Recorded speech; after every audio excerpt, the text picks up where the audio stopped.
Assalamu alaikum students, how are you all? I'm your science educator, so I wish a very warm welcome to all of you in the online class of FEI. So students, moving to our topics that are absorption and assimilation from the chapter Nutrition in Animals. Alright, so students, if you remember, हमने क्या पढ़ा? हमने पिछले lecture में बात करी small intestine के बारे में. तो क्या हमने उसमें पढ़ा? आपको याद होगा हमने उसमें मेनली ये पढ़ा दैट स्मॉल इंटेस्टाइन जो होता है स्टूडेंट्स, उस उधर पे कंप्लीट डाइजेशन हो जाती है, यानी कॉम्प्लेक्स फूड सब्सटेंस का वो कन्वर्ट हो जाते हैं सिंपलर फूड सब्सटेंस में. वो हमने देख लिया था. आई होप आपको याद भी रहा होगा. ठीक है, तो आज हम बात करेंगे एब्जॉर्प्शन एंड असिमिलेशन के बारे में. और स्टूडेंट्स, मैंने आपको ये भी बोला था स्टूडेंट्स, ये डाइजेशन तो हो गई, complex food substance simpler substance में कन्वर्ट हो गई कंप्लीटली, किधर पे? स्मॉल इंटेस्टाइन में. लेकिन स्टूडेंट्स, उधरी पे जो है सफ़र पूरा नहीं हो रहा है, हमें इसके आगे भी बहुत सारा पढ़ना है. ठीक है ना, इसके आगे भी हमें ये भी देखना है क्या हो रहा है आगे. ठीक है, वो हम आज देखेंगे. चलिए, The inner wall of small intestine have thousands of finger-like outgrowths called villi. तो स्टूडेंट्स, ये आपको याद रखना है. स्मॉल इंटेस्टाइन के बारे में भी बात कर रहे हैं हम. ठीक है ना, स्मॉल इंटेस्टाइन के जो इनर वॉल्स यानी अंदर की जो वॉल्स होती हैं, उधर पे क्या होती है? उधर पे हजारों की तादाद में फिंगर लाइक स्ट्रक्चर्स यानी फिंगर लाइक आउटग्रोथ्स भी बोलेंगे होते हैं. ठीक है ना, जिनको क्या बोलते हैं? जिनको विल्लाई बोलते हैं. ठीक है, तो स्टूडेंट्स, ये आपको याद रखना है. मैंने आपको डिफरेंट कलर से इसलिए लिखा हुआ है ताकि ये जो है ये आप अच्छे से याद रखेंगे. नोट डाउन तो करेंगे ही करेंगे, और दूसरी चीज़ क्या, याद भी रखेंगे. ठीक है, तो क्या मैंने आपको बोला, स्मॉल इंटेस्टाइन की जो इनर वॉल्स होती हैं उधर पे हजारों की तादाद में finger like structures, finger like outgrowths होते हैं जिनको विल्लाई बोलते हैं. तो आप बोलोगे मैम ये विल्लाई क्या करता है? तो ये भी आपको बोलूँगी ना, एम तो मैंने विल्लाई लिखा नहीं है ना, तो कुछ ना कुछ तो फंक्शन होगा. ठीक है, the surface of villi absorbs digested food materials. अब आ गई बात, तो क्या हो रहा है स्टूडेंट्स? विल्लाई जो है ये क्या करता है? ये एब्सॉर्ब करता है. किसको? तो स्टूडेंट्स, जो कि सिंपलर फूड सब्सटेंस थे, जो कि कन्वर्ट हो गए थे, जो कॉम्प्लेक्स से सिंपलर कन्वर्ट हो गए थे, यानी अमाइनो एसिड्स, ग्लूकोज वगैरह, ये जो सारे सिंपलर सब्सटेंस है, इनको कौन एब्जॉर्ब कर रहा है? इनको यही विल्लाई एब्जॉर्ब कर रहा है. ये आपको याद रखना है.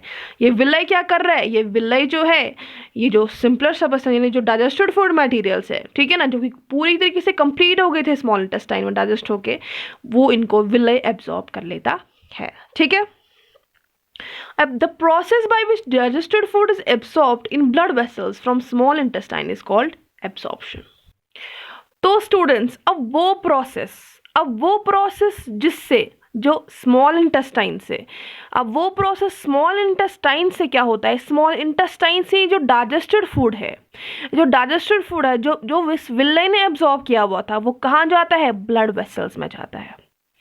ठीक है स्टूडेंट्स, कौन? ये जो कि डाइजेस्टेड फूड मटेरियल है ना, जो कि विल्लाई ने एब्जॉर्ब कर लिया था, अब ये कहाँ जाता है? स्मॉल इंटेस्टाइन से ब्लड वेसल्स में जाता है. और इस प्रोसेस को बोलते हैं एब्जॉर्प्शन, बोलते हैं इस प्रोसेस को. समझ आ रही है? मैं आपको बार बार रिपीट करूंगी स्टूडेंट्स, मैंने डिफरेंट कलर से इसलिए लिखा हुआ है ताकि आपके दिमाग में घुस पाए, आराम से समझ आ जाए आपको. ये जो मैंने वर्ड्स लिखे हुए, सॉरी, जो मैंने पॉइंट्स लिखे हुए हैं, जो मैंने डिफरेंट कलर से लिखे हुए हैं, ये आपके याद दिलाने के लिए, ताकि आपको अच्छे से याद रह पाए. ठीक है, ये मैंने इसलिए आपको डिफरेंट कलर्स में लिखा हुआ है. तो क्या होता है एब्जॉर्प्शन? स्मॉल इंटेस्टाइन से जो डाइजेस्टेड फूड जो कि विल्लाई ने एब्जॉर्ब कर लिया था, ये ब्लड वेसल्स में जाता है, तो इस प्रोसेस को बोलते हैं एब्जॉर्प्शन. तो स्टूडेंट्स, क्या आपको पता है ब्लड वेसल्स क्या होता है? स्टूडेंट्स, हमारी बॉडी में जो ब्लड है वो ऐसे ही तो नहीं घूमेगा ना, ऐसे खुला तो नहीं घूमेगा.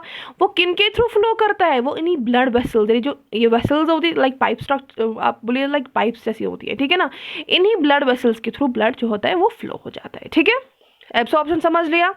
आगे चलते हैं. The absorbed food substances are transported via blood vessels to different organs of body for obtaining energy is called assimilation. तो एब्सॉर्प्शन अगर समझ लिए, आप देखते हैं एसिमिलेशन क्या होता है. अब स्टूडेंट्स, ये ब्लड वेसल्स में जो एब्सॉर्ब्ड फूड चला गया ना, अब यही एब्सॉर्ब्ड फूड सब्सटेंस जो है स्टूडेंट्स, ये ट्रांसपोर्ट ये पहुंच जाता है हमारी बॉडी के डिफरेंट सेल्स तक पहुंच जाते हैं. लेकिन किन के थ्रू? इन्हीं ब्लड वेसल्स के थ्रू पहुंच जाते हैं. ठीक है, इन्हीं ब्लड वेसल्स के थ्रू पहुंच जाते हैं, हमारी बॉडी के मतलब सेल्स तक पहुंच जाते हैं. कौन? यही फूड सब्सटेंस हमारी बॉडी तक पहुंच जाते हैं, बॉडी के सेल्स तक पहुंच जाते हैं इन ब्लड वेसल्स के थ्रू. और इसको क्या बोलते हैं? एसिमिलेशन बोलते हैं.